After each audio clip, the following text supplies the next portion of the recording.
Halo, selamat datang kembali di video pembelajaran Pancasila. Pada video kali ini, kita akan membahas materi yang tidak kalah penting, yaitu Pancasila dalam konteks ketatanegaraan Republik Indonesia. Kita akan lihat bagaimana Pancasila menjadi dasar dari seluruh struktur dan hukum yang mengatur negara kita.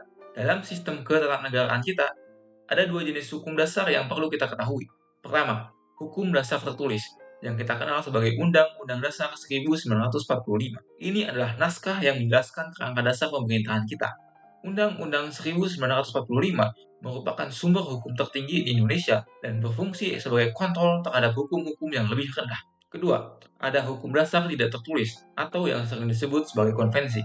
Ini adalah aturan-aturan dasar yang berkembang dalam praktik pemerintahan, seperti kebiasaan-kebiasaan baik yang melengkapi UUD 1945. Yang paling penting dalam konstitusi itu adalah pembukaan UUD 1945. Pembukaan ini punya kedudukan yang sangat istimewa. Pembukaan UUD 1945 itu bukan sekedar membuka, tapi juga menjadi sumber motivasi dan cita-cita bangsa. Ia juga mengukuhkan proklamasi kemerdekaan Indonesia. Secara hakikat, pembukaan ini adalah pokok kaidah negara yang fundamental, yang artinya memiliki kedudukan lebih tinggi dari pasal-pasal di batang tubuh UUD dan tidak bisa diubah. Dalam pembukaan UUD 1945, ada 4 pokok pikiran yang sebenarnya merupakan penjabaran dari sila-sila Pancasila. Alinea pertama, mengandung makna bahwa penjajahan bertentangan dengan peri kemanusiaan dan peri keadilan. Alinea kedua, menunjukkan cita-cita kita sebagai bangsa, yaitu negara yang merdeka, bersatu, berdaulat, adil, dan makmur. Alinea ketiga, menegaskan bahwa kemerdekaan kita adalah berkah dari Tuhan Yang Maha Esa.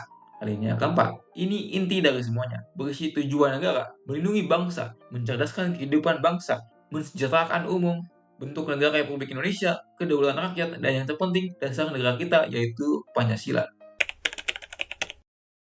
Pokok-pokok pikiran dalam pembukaan UUD 1945 ini kemudian dijabarkan lebih rinci dengan batang tubuh UUD 1945. Batang tubuh UUD 1945 mengatur secara teknis bagaimana struktur pemerintahan kita bisa berjalan. Di sini diatur tentang bentuk negara, kedaulatan negara, serta lembaga-lembaga tinggi seperti MPR, Presiden, DPR, DPD, Mahkamah Agung, dan Mahkamah Konstitusi. Selain itu, batang tubuh juga mengatur hak asasi manusia, pendidikan, perekonomian, dan bagaimana cara kita mengubah UUD itu sendiri.